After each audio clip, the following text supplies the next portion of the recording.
So hello everybody, I am Sudhanshu and इस lecture में हम सीखेंगे कि what are the indication of the blood donation, what are the contraindication of the blood donations and what are the complication after the blood donation.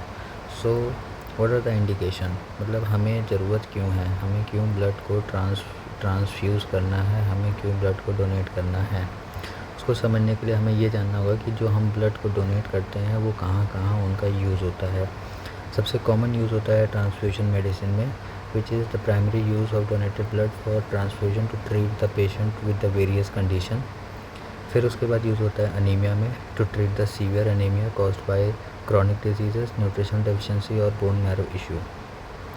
Then come the acute blood loss, essential for the patient experiencing significant blood loss from the trauma. कोई भी road traffic accident हो जाता है, या कोई भी major surgery होती है, या कोई भी इंटरनल ब्लीडिंग हो रही होती है। Haematological diseases to manage conditions like the thalassaemia, sickle cell anaemia and certain cancers like leukaemia and lymphoma, जहाँ पर हमें रिकरेंट ब्लड ट्रांसफ्यूजन की ज़रूरत पड़ती है। Then comes the surgery, to have blood readily available for major surgeries like organ transplantation, like kidney transplantation, liver transplantation, lung transplantation, or the cardiac procedures. Therapeutic phlebotomy, a medical procedure for conditions where the body has an excess of red blood cells or iron, example hemochromatosis or polycythemia vera. Now what are the contraindications of the blood donation, हमें कब blood donate नहीं करना चाहिए। तो contraindications are factors that prevent individual from donating blood। ये contraindications temporary भी हो सकते हैं, परमानेंट भी हो सकते हैं। टेम्प्रेरी मतलब कि कुछ समय के लिए ब्लड को डोनेट नहीं करना है, बट उसके बाद डोनेट किया जा सकता है। एंड कुछ होते हैं परमानेंट contraindications कि कुछ इंडिविजुअल कभी भी ब्लड डोनेट नहीं कर सकते हैं।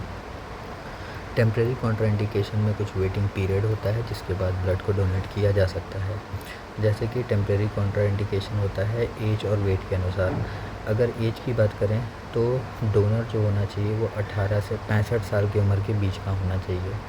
वेट की बात करें तो minimum weight requirement is typically 50 kg, कि 50 किलो का इंडिविजुअल हो तभी वो ब्लड डोनेट कर सकता है। फिर होता है हेल्थ एंड इलनेसेस, अगर कोई इंसान इन्फेक्टेड है तो वो ब्लड को डोनेट नहीं कर सकता है। कौन कौन से इन्फेक्शन हैं, जैसे कि फीवर, कोल्ड या फ्लू। इसमें वेटिंग पीरियड होता है जो सिम्टम रिजॉल्व होने के बाद, जैसे कि किसी को या इस टाइम पीरियड पर डिजीज़ हुई, उसके बाद एक कुछ टाइम पीरियड होगा, उसके बाद वो ब्लड को डोनेट कर सकता है। तो एक ये वेटिंग पीरियड का वेट करना पड़ता है। सिमिलरली एंटीबायोटिक्स में कि एक फुल कोर्स एंटीबायोटिक के बाद हमें कुछ एक particular waiting period which is usually of 1 week होता है, और उसके बाद हम ब्लड को डोनेट कर सकते हैं। सिमिलरली पियर्सिंग और टैटूइंग और पियर्सिंग में एक डिफरल पीरियड होता है which is approximately about the 6 months and 1 year। उसके बाद कोई भी इंसान ब्लड डोनेट कर सकता है। Dental work, waiting period is needed after dental procedure. दांत को निकलवाया है, या रिमूवल हुआ है, या इम्प्लांट हुआ है, या रूट कैनाल थेरेपी हुई है, तो इसके तुरंत बाद ब्लड को डोनेट नहीं किया जा सकता है। कुछ एक वेटिंग पीरियड होगा, वेटिंग पीरियड के बाद ब्लड को डोनेट किया जा सकता है। Then comes the travel to the area with high risk of infectious disease like the malaria और जीका वायरस। अगर कोई इंसान ऐसी जगह से ट्रैवल करके आया हुआ है और वो सोचे कि मैं ब्लड को डोनेट कर दूं, तो वो ब्लड डोनेट नहीं कर सकता है। अगेन उसके लिए भी कुछ वेटिंग पीरियड होगा जो हमें फॉलो करना होगा।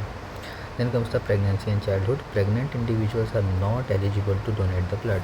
If a mother is pregnant तो वो ब्लड डोनेट नहीं कर सकती है। Waiting period is required after the child birth. Then comes the recent surgery. Deferral period is needed after the surgery depending on the type of the procedure. जो भी कोई procedure रहता है, अलग अलग सर्जरी के लिए अलग अलग वेटिंग पीरियड रहता है, ठीक है। Then comes the medication. Certain medications such as blood thinner requires temporary deferrals. अगर कोई इंसान ब्लड थिनर को यूज़ कर रहा है तो उससे भी एक पर्टिकुलर वेटिंग पीरियड फॉलो करना पड़ेगा, और उसके बाद ही वो ब्लड को डोनेट कर सकता है। Then comes the permanent contraindications. What are the permanent contraindication, जिसमें इंसान ब्लड कभी डोनेट ही नहीं कर सकता। There is no concept of waiting period. So infectious diseases जैसे कि अगर कोई किसी को ह्यूमन इम्यूनो वायरस का इन्फेक्शन हो चुका है, या हेपेटाइटिस बी का इन्फेक्शन है, या हेपेटाइटिस सी का इन्फेक्शन है, तो वो कभी भी ब्लड डोनेट नहीं कर सकता। हाई रिस्क बिहेवियर, जैसे किसी इंसान की हिस्ट्री है कि वो injecting of the non prescribe drug is a permanent contraindication. अगर वो कोई भी ऐसा ड्रग ले रहा है जो प्रिस्क्राइब नहीं था और वो आईवी ड्रग अब्यूज़ कर रहा था, तो वो इंसान कभी भी ब्लड डोनेट नहीं कर सकता है। Comes the chronic disease, history of certain cancer like leukaemia और लिम्फोमा। वाइट ब्लड सेल का कैंसर किसी को है तो वो इंसान कभी भी ब्लड डोनेट नहीं कर सकता है। Then comes the severe heart condition such as history of heart attack. अगर किसी इंसान को हार्ट अटैक की हिस्ट्री है तो वो कभी भी ब्लड डोनेट नहीं कर सकता है। Then comes the specific blood disorders like the haemophilia. Other condition, history of the stroke और a diagnose the certain neurological disorder. अगर किसी आदमी को स्ट्रोक हुआ है तो यहाँ पर ऑक्सीजन की सप्लाई कम हो गई है, या कोई और न्यूरोलॉजिकल डिसऑर्डर है, तो वो ब्लड डोनेट नहीं कर सकता है। Then comes the complication of the blood donation. एक इंसान जब ब्लड को डोनेट करता है तो क्या क्या कॉम्प्लिकेशन आ सकते हैं। वैसे तो ये बहुत ही सेफ़ होता है, ब्लड डोनेशंस जनरली कोई भी कॉम्प्लिकेशन को लीड नहीं करता है, बट क्या क्या कॉम्प्लिकेशन आ जाते हैं। What are the common complication such as these are the bruising और हीमेटोमा, कि आपके जिस हाथ से लेट से यहाँ से निकाला गया था खून, तो यहाँ पर एक ब्रूजिंग अपने को देखने को मिल सकती है, या एक हीमेटोमा देखने को मिल सकता है। Common result of blood leaking from the vein causing the bruises at the needle side. Then come the feeling of the faint और डिजीनेस। एक अचानक 350 ml ऑफ ब्लड जब अपने बॉडी से निकल जाता है, कम हो जाता है, तो ब्रेन तक कुछ सप्लाई नहीं जा पाता है, या सप्लाई कम हो जाता है, तो उस हमें फीलिंग ऑफ फेंट और डिजीनेस होता है विच इज़ टेम्प्रेरी, और उसके बाद ब्लड प्रेशर टेम्प्रेरी ड्रॉप होने की वजह से होता है। Then come the pain and the tenderness. तो माइनर पेन हो सकता है at the site of venipuncture, जिस साइट पर हुआ था, जहाँ पर हीमेटोमा हो रहा था, हो सकता है वहाँ पर अपने को पेन भी देखने को मिले। Then what are the uncommon and rare complication. सबसे पहला होता है नर्व इरिटेशन एंड इंजरी। ये बहुत ही रेयर केसेस में होता है। नीडल में irritate a nerve causing a sharp pain और tingling pain. Then comes the arterial puncture, very rare and serious complication where the needle punctures an artery causing the forceful bleeding. Then comes the infection, a minimal risk of localized skin infection like cellulitis at the needle site.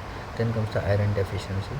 Frequent whole blood donation can lead to depletion of the iron stores, which can cause anemia. Donors are often advised to consume iron-rich diet. तो बार बार donate करने से, किसी ने 5 बार 10 बार donate कर दिया है blood को, तो फिर उसको आयरन डेफिशिएंसी के सिम्टम्स देखने को मिल सकते हैं। इसीलिए इन uncommon complications like arterial puncture, infection, इन सब को अवॉइड करने के लिए एक अच्छे इंस्टीट्यूट के ब्लड बैंक में हमें ब्लड डोनेट करना चाहिए, एंड वो एक सर्टिफाइड ब्लड डोनेशन पॉइंट होना चाहिए या कैंपिंग होनी चाहिए, जिसका रजिस्ट्रेशन नीचे दिए हुए लिंक में आप कर सकते हैं।